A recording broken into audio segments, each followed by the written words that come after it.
My name is Christy Wilson, and I just wanted to say a few quick words before we get started. First of all, thank you all for waking up on Monday morning and coming. We appreciate it. And thank you to the Clemens Stars dance team.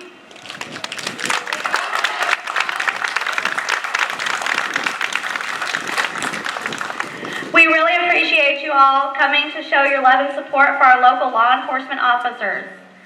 Every day they make a choice to put on that uniform and step out of their safe homes in order to protect ours.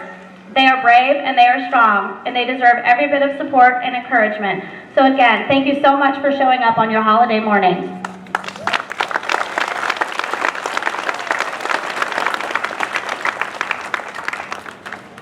Okay, my name's Amy Wilson, and I organize this event on Facebook, and I'm really excited that so many of you are here.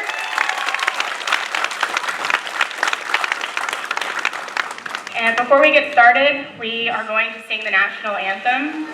If you'll direct your attention over here, we have a flag, and the lovely Di Marie is going to be starting us off.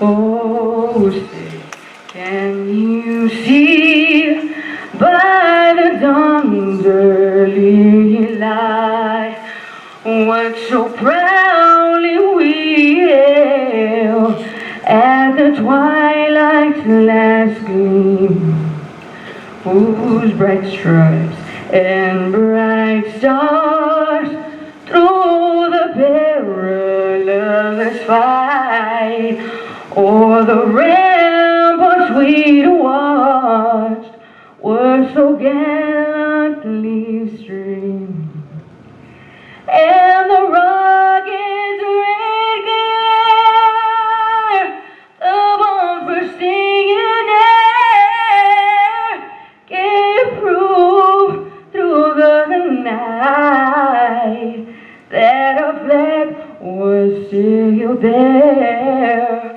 Oh, say does that star-spangled banner yet wave for the land and of the free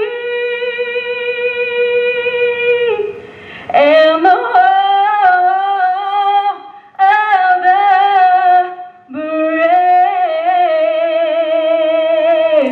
Thank you.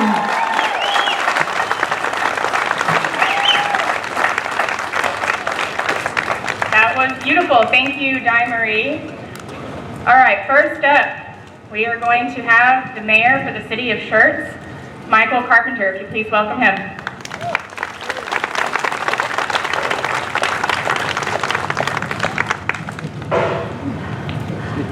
They told me that this microphone would work if I unhinged it. If it feeds back a lot, I'll have to step back. First of all, if you would join me in thanking Amy Wilson and Christy Wilson for putting this together for us today.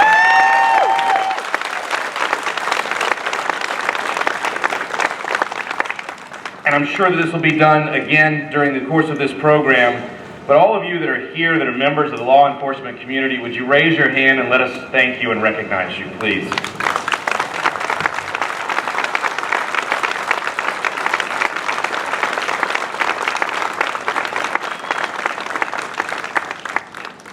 And then so that they can see how many of us are here who are not members of the law enforcement community, would you raise your hand and let them know that we're here for them, folks?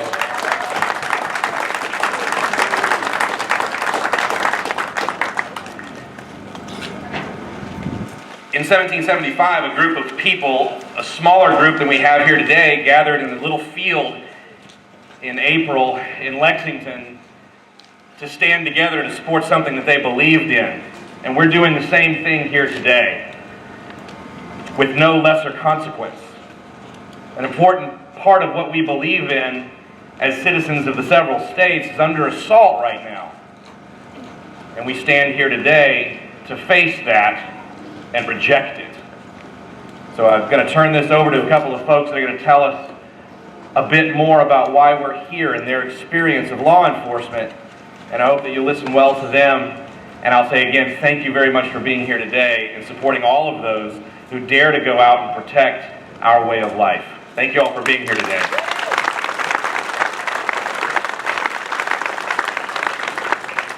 Sheriff Zwicky, if you would, sir. Welcome.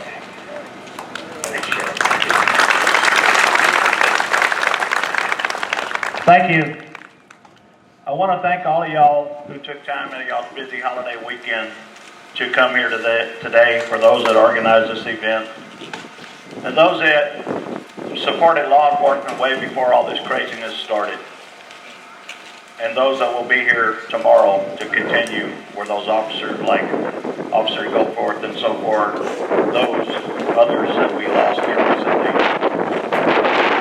Tomorrow morning, as sure as that sun's going to come up, we'll be putting on that badge and gun to take up where they left off. And with y'all's support, it goes a lot easier to make our day from what it's been here lately. I'm not sure what's going on, to be honest with you, but my opinion is that there's a handful of people trying to change America. I honestly don't believe it's a black and white thing. I honestly believe that it's something bigger. I use the words of Michael Whaley. I don't know if y'all saw him on the YouTube video here lately. He was a young Marine, a black Marine, and like he said in the Marines, and like we believe in law enforcement, and the way I was brought up, that we are all together. We're colorblind to the color, and that's the way we should be. Doesn't matter black, white, Hispanic, Asian, or whatever. We're all Americans. We're all in this together.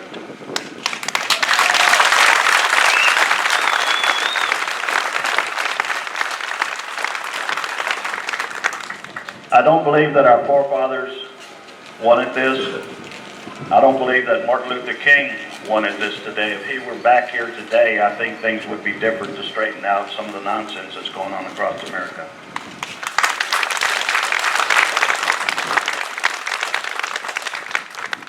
And I will add that there are officers who make mistakes, and those officers need to be held accountable, but let the justice system do it and not social media do it. And just like everyone else that gets in trouble, let them have their day in court and let the court system work. If you look at Ferguson, that was an orchestrated riot. I'm not going to buy that Ferguson just went up in arms. Yeah, they were angry with the untruths or the maybe woulda, shoulda, coulda until all the facts came out, and that's what law enforcement deals with. We deal with the facts. So when you look at 194 people from out of Ferguson getting arrested and only 6 from Ferguson, it tells you that there's something more going on here. So I just want to thank y'all for everything that y'all do on a daily basis. Thank everybody here. We're all in this together, and God bless America.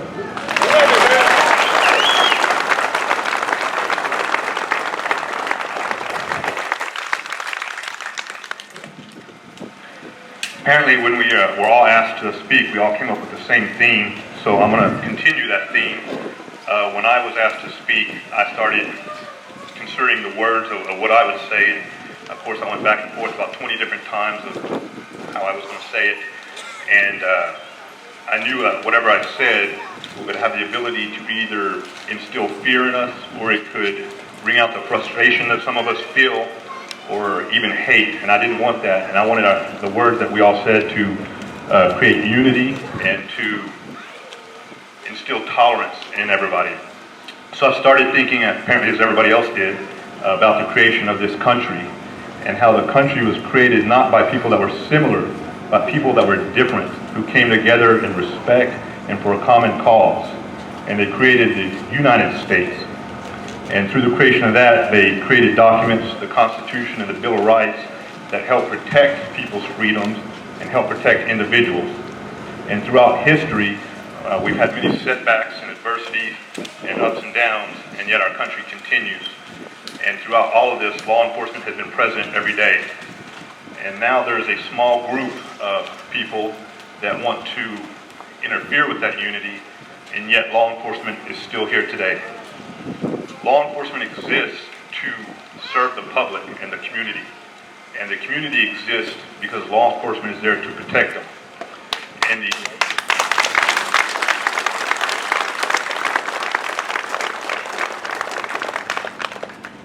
And the small group of people who are trying to divide this country are the minority.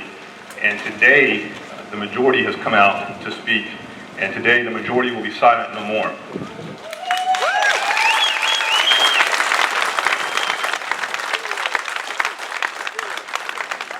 So on behalf of law enforcement, I want to thank everybody for coming out here, but more importantly, on behalf of the law enforcement families, who every time their loved one goes to work, or every time their loved one goes to a side job, or whatever the case may be, they wonder if their loved one's going to come home safe. They wonder if what they're doing matters, and most importantly, they wonder if they have the support of the community. The answer is very clear today: is yes, the community does support law enforcement.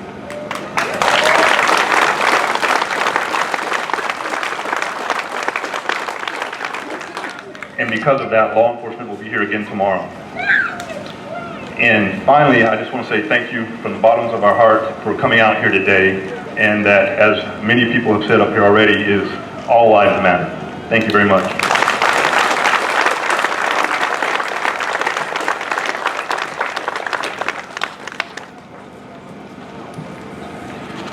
Good morning, everyone.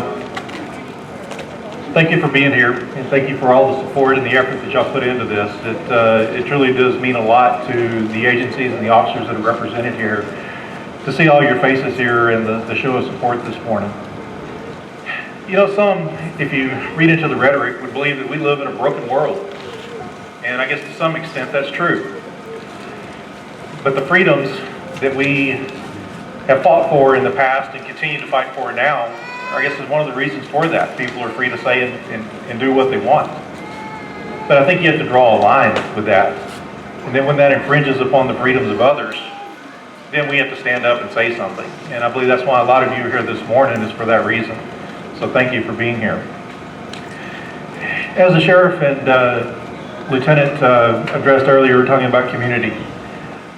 Law enforcement is here to serve the community, but we are the caretakers of the community.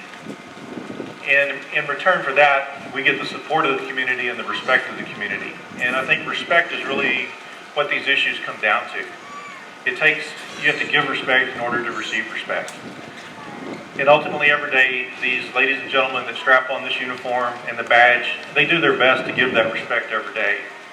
But rarely do they receive that in return. You know, it's not just a job. These men and women are here to serve. It is a calling.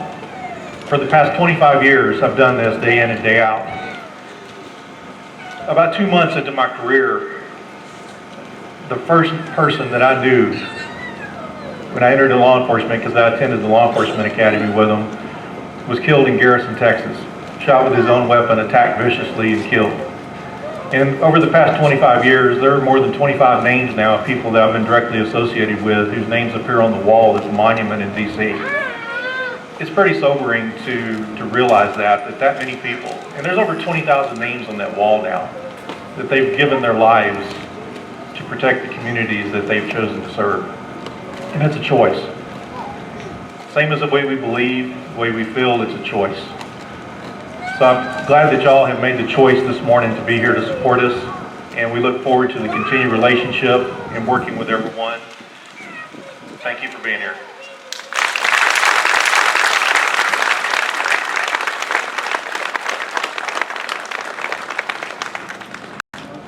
So very quickly, they also asked me if I would speak a little bit about my experience of law enforcement. First of all, I'll say that my brother-in-law from 2 months ago is a Laramie County Sheriff's deputy in Colorado. He's out there serving today, actually. But there's so many sides to law enforcement that we're not seeing in the news, that we don't hear about regularly. And I want to share two of those with you very briefly. The first one is my cousin Tommy Woolsey, and my father's first cousin, my second cousin, who served in the Shelby County Sheriff's Department in the 1970s and 80s. The big man, about 6'7", 290 pounds. It was so thrilled the first day that he had his badge. He idealized this thing that he saw as service to his community. He wanted to take care of people, make sure that people were safe. And there was an evening that he was faced with one of the things that our law enforcement officers never want to be faced with. He was called to a scene of an armed robbery, and he was first there, and he told the person that was wielding the gun to put their gun down. And what he saw next was the gun coming up, and he shouted at him to put the gun down, but the gun kept coming up. And about that time, his backup arrived, and he knew they were behind him, and the gun didn't go down, and he had to pull the trigger of his shotgun. And he showed up at my parents' house several hours later after all the paperwork was done and he was allowed to leave. There's a 6'6", 290-pound man full of love, full of tears that he could not control, embracing my father. This was a thing he never envisioned that he would have to do. And he suffered dearly for doing his duty. That's one of the things that we ask every one of these people that wears a badge to go out and potentially face every time they go. And it's a tough job that we ask them to do. The other that I'll share with you is this. When I was very young, my grandfather took his life, and a law enforcement officer had to go to the scene, had to identify this human being, had to go to my grandmother's house where my father and sister and aunts were and tell them what had happened. It's another hard thing that we ask our law enforcement officers to do that they hope they never have to face. And Deputy Lance Burton came to the house and told us what had happened. Deputy Burton stayed at the house. Deputy Burton stayed at the house when his shift was over. Deputy Burton stayed at the house until everybody in the house had fallen asleep. And Deputy Burton was there at 5 o'clock in the morning the next morning with coffee for everybody in the house and stayed with the family the next day. These are the kind of things that our law enforcement officers do that we don't hear about in the news. This is the side that needs to be heard more often. The service that they provide, the acts of mercy, the care and the love with which they execute their duties are the part that needs to be heralded and spoken of, and too often is not. Thank you for listening to TV for a few minutes. Thank you for being here to support all of our officers. May God forgive us and have mercy on us, save our republic, and keep our officers safe. Thank you for being here today.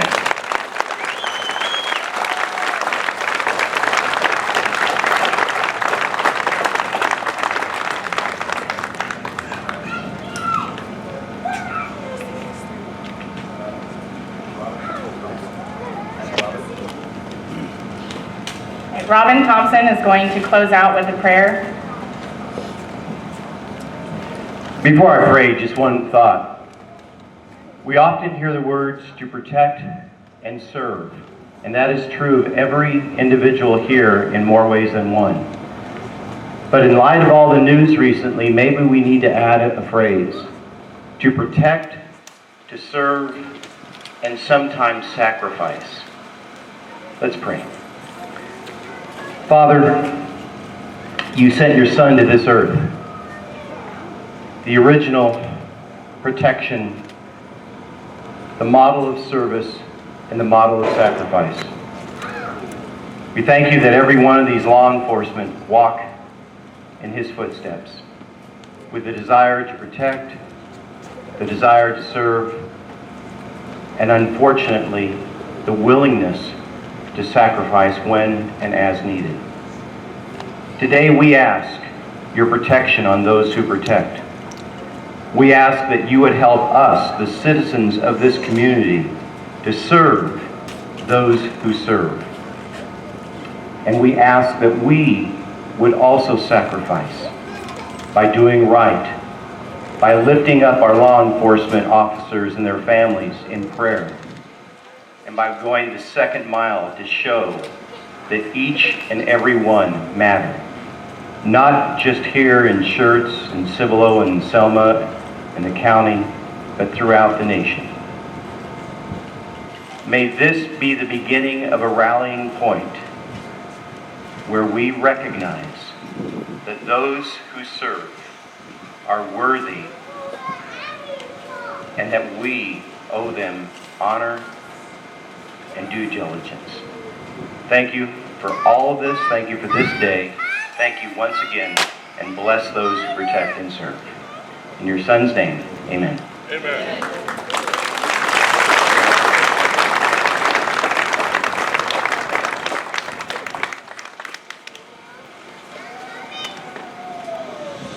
Now we're just going to do a moment of silence for the fallen officers. If you could bow your heads.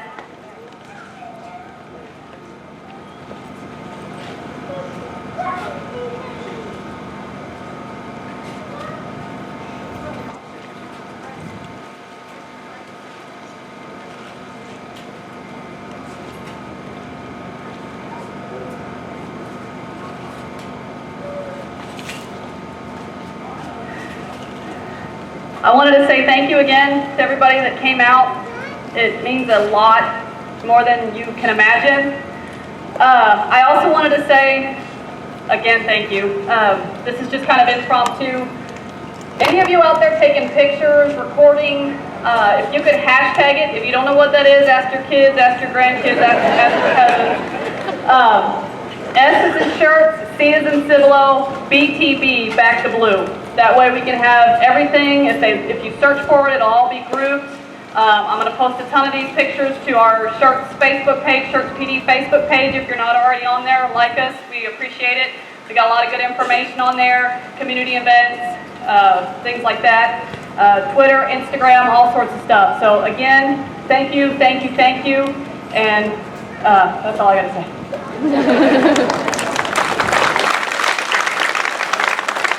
We're ready to wrap this up. I know you guys are hot out there, but again, as you can hear up here, everybody's really grateful. We can't send out enough thank yous for showing up today. We all are here because we agree on one thing. We agree that all lives matter. Black lives matter, white lives matter, police lives matter. So on the count of 3, we're going to come together, and in closing, we're going to all say, all lives matter. Ready? 1, 2, 3. All lives matter.